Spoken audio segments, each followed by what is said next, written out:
سامعین کرام، کل قیامت کے روز نماز نہ پڑھنے والوں کا انجام بہت ہی بھیانک اور بہت ہی خطرناک ہوگا۔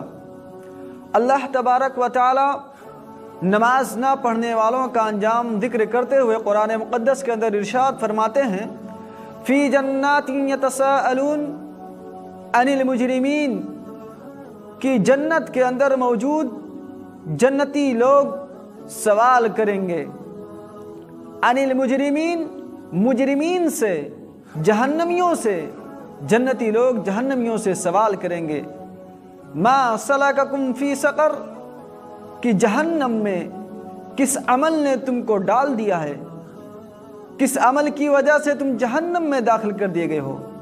تو جہنمی لوگ جنتیوں سے کہیں گے، لم نک من المصلین، ہم لوگ اللہ رب العالمین کی عبادت نہیں کرتے تھے، ہم لوگ نماز نہیں پڑھتے تھے۔ اس لیے اللہ تبارک و تعالی نے آج قیامت کے روز ہم بے نمازیوں کو جہنم میں داخل کر دیا ہے اور جنت کی نعمتوں سے محروم کر دیا ہے۔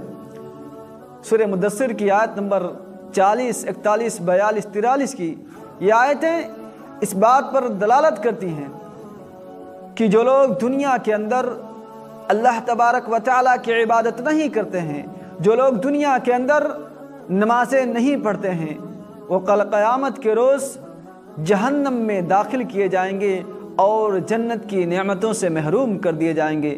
مسلمانوں، لیکن جو لوگ دنیا کے اندر اللہ رب العالمین کی عبادت کرتے ہیں وہ جنت میں داخل کیے جائیں گے اور جہنم کی آگ سے بچا لیے جائیں گے۔ اس لیے مسلمانوں، اللہ کے واسطے نماز کی حفاظت کرو، نماز کی پابندی کرو۔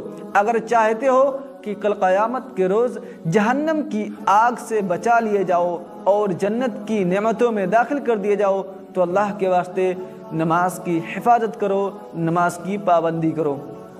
آخر میں اللہ رب العالمین سے دعا کرتا ہوں کہ اللہ تبارک و تعالی ہم تمام مسلمانوں کو نماز کا پابند بنا، نماز کا محافظ بنا، آمین۔ وآخر دعوانا ان الحمد للہ رب العالمین۔